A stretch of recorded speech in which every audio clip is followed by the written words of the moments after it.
সবাইকে স্বাগতম আজকে আমার আবার একটা নতুন ভিডিওতে। আজকে আমি তোমাদেরকে দেখাবো ষষ্ঠীর সন্ধ্যেতে রামপুরহাটে আমি, আমার মা আর আমার বোনু মিলে কি কি ঠাকুর দেখলাম, কোথায় কোথায় ঘুরলাম।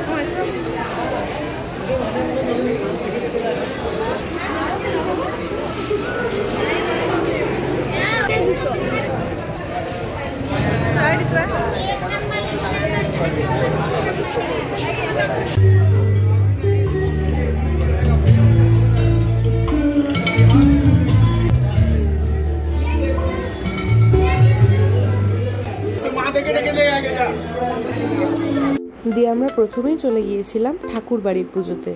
রামপুরহাটের ঠাকুরবাড়ির পুজো দেখার পরই ওদিক দিয়ে পাশ দিয়ে আর একটা ঠাকুর, আমি অত গলির তো নাম জানি না, তাই পরপর যেখানে লাইটিং ছিল সেখানেই গিয়েছিলাম মায়ের সাথে।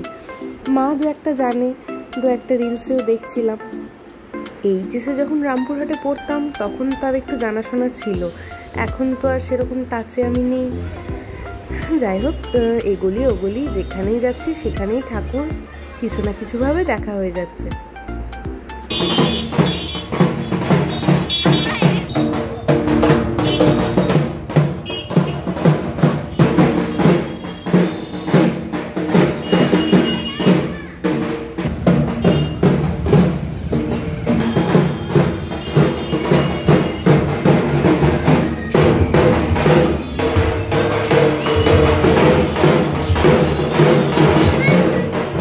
বাবা গিয়েছে বাবার পুজোয়, তাই বাবা আমাদের সাথে আসতে পারেনি, তাই আমি, মা আর বোনই বেরিয়ে পড়েছি সন্ধ্যাতে।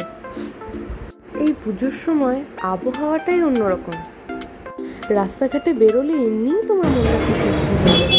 চারিদিকে এত আলো, গান বাজছে, প্রত্যেকটা লোক সেজে গুজে কি সুন্দর বেরিয়েছে, মানে এক একজনকে দেখলেই মনটা খুশি হয়ে যায়। সবাই হয়তো সেলিব্রেট করতে পারছে না, যাতে সবাই সেলিব্রেট করতে পারে এই জন্য অনেকে ব্যস্ত আছে, যেমন হসপিটালে, তারপরে দোকান বাজার, রাস্তাঘাট, পুলিশ, ডাক্তার, অনেক জায়গাতেই অনেকে ব্যস্ত, কারণ আমাদের ধর্মই হচ্ছে প্রত্যেকে প্রত্যেকের তরে।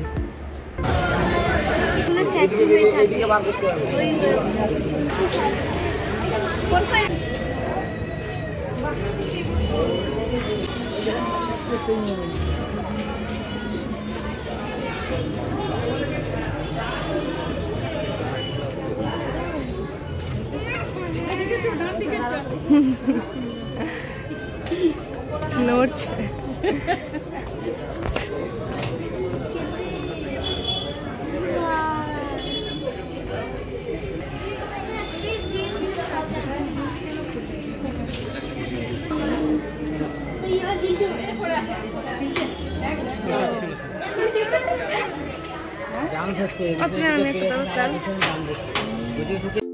এখনকার বেশিরভাগ পুজোরই মানে প্যান্ডেলের ব্যাপারটা হচ্ছে যে একটা থিম থাকবে, আর আমরা কিছু একটা স্পিচ দিতে চাইবো সেই থিমের মাধ্যমে, বা হয়তো অনেকে তাদের আর্টের কাজও দেখায়, সুন্দর সুন্দর মন্দির বানায়, যাই হোক সুন্দর সব করে। আর বারোয়ারি পুজোর তো ব্যাপারটাই আলাদা। কিন্তু আমি বলবো এসবের সাথে সাথে ক্লাবদের বা যারা পুজো কমিটি আছে তাদের জল, ডাস্টবিন আর টয়লেটের ব্যাপারটা নজর রাখা উচিত। যাই হোক, আর কথা বাড়াবো না। ঘুরতে ঘুরতে এবার খিদে পেয়ে গেছে, আমরা চলে এসেছি চাট আর দই বড়া খেতে। চালাক চতুর ভঙ্গিমা খাকার সাজি তার বেজায় খুব, নাস্তা নাবুদ হয়ে শেষে তিন দরিয়ায় দিলাম ডুব। চালাক চতুর ভঙ্গিমা খাকার সাজি তার বেজায় খুব, নাস্তা নাবুদ হয়ে শেষে তিন দরিয়ায় দিলাম ডুব।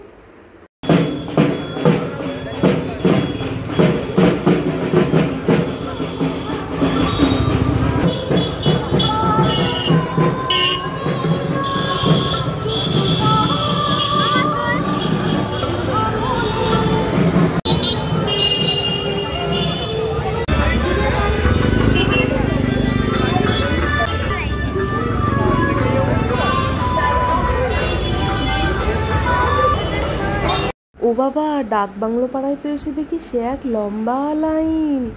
যাই হোক, এগোতে এগোতে ঠিক মণ্ডপে পৌঁছালাম।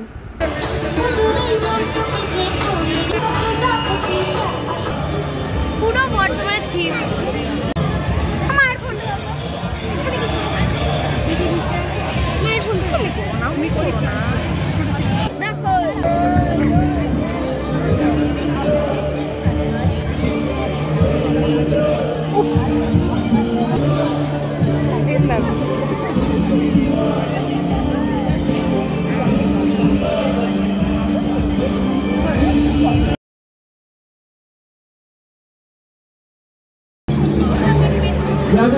প্রতিমা দর্শন করা হয়ে গেছে, আস্তে আস্তে মণ্ডপের ডান দিকে বেরিয়ে যাবে।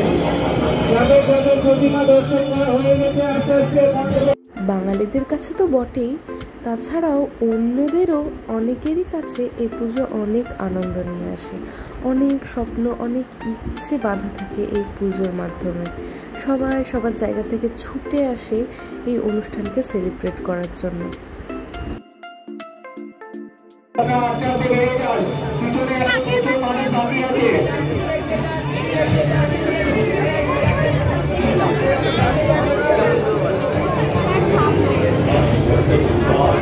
তাদের প্রতিমা দর্শন করা হয়ে গেছে, আপনাদের কাছে একটি অনুরোধ, আপনাদের প্রতিমা দর্শন করা হয়ে গেছে, আস্তে আস্তে মণ্ডপের ভিতরে ডান দিক থেকে বেরিয়ে যান। মণ্ডপের ভিতরে ডান দিক থেকে আস্তে আস্তে বেরিয়ে যান। আমরা কি প্রতিমা দর্শন করার সুযোগ পেয়েছি?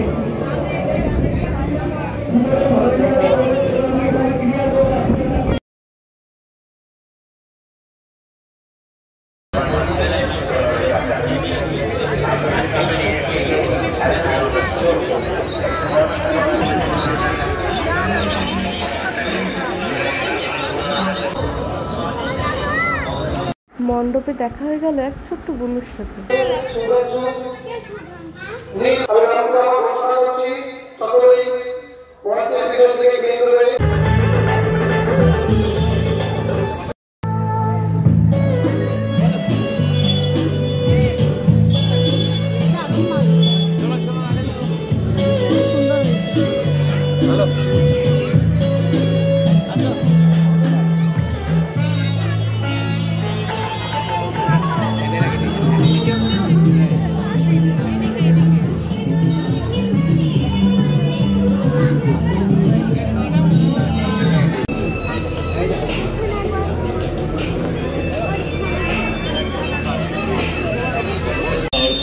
সত্যকে, অন্যায়ের বিরুদ্ধে ন্যায়কে পুনঃপ্রতিষ্ঠা করতে বেজে উঠেছিল।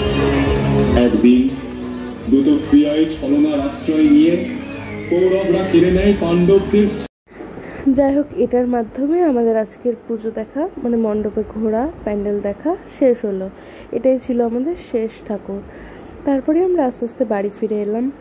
তো থিমগুলো খুব ভালো ছিল, ঠাকুরের মূর্তিও দারুণ ছিল, ঠাকুর বানানো খুব ভালো লেগেছিল, সবই খুব সুন্দর লেগেছে। তো আজকের জন্য এতটুকুই। আবার দেখা হচ্ছে তোমাদের সাথে পরবর্তী কোনো ভিডিওতে। ততক্ষণের জন্য বাই বাই।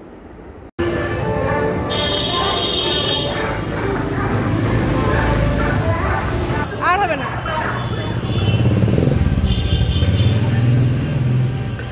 বলো, তোমার রামপুরহাট ঘুরে কেমন লাগলো? খুবই কষ্টকর।